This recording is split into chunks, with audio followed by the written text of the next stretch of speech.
ஜிப்ரீல் அலைஹிஸ்ஸலாம் இறை தூதருக்கு 5 அறிவுரைகளை சொன்னார்கள். எப்படி வேண்டுமானாலும் வாழ்ந்து கொள்ளுங்கள், ஒரு நாள் இந்த உலகத்தை விட்டு பிரிந்து விடுவீர்கள் என்ற எண்ணத்தில். யாரை வேண்டுமானாலும் நேசித்துக் கொள்ளுங்கள், ஒரு நாள் எல்லோரும் உங்களை விட்டு பிரிந்து விடுவார்கள் என்ற எண்ணத்தில்.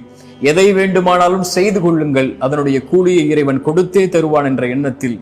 ஒரு இறை நம்பிக்கை கொண்டவனுடைய மதிப்பு இரவு வணக்கத்தில் இருக்கிறது. கடைசியாக இறுதியாக சொன்னார்கள், ஒரு மனிதனுடைய இறை நம்பிக்கை கொண்டவனுடைய கண்ணியம் என்பது யாரையும் அவன் சாராமல் வாழ்வதில்தான் என்று. மிக முக்கியமானது அது.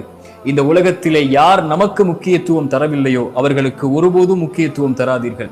யார் உங்களுடைய வார்த்தைகளுக்கு செவிமடுக்கவில்லையோ அவர்களிடத்திலே ஒருபோதும் உங்களுடைய வார்த்தைகளின் நேரத்தை கொடுக்காதீர்கள். உங்களை விட்டு யார் பிரிந்தார்களோ அவர்களுக்காக ஒருபோதும் அழாதீர்கள். இதயம் உங்களுக்காகத்தான் துடிக்கிறது, பார்வை உங்களுக்காகத்தான் விழிக்கிறது. உங்களையும் உங்களுடைய இறைவனையும் மட்டும் சார்ந்து வாழுங்கள்.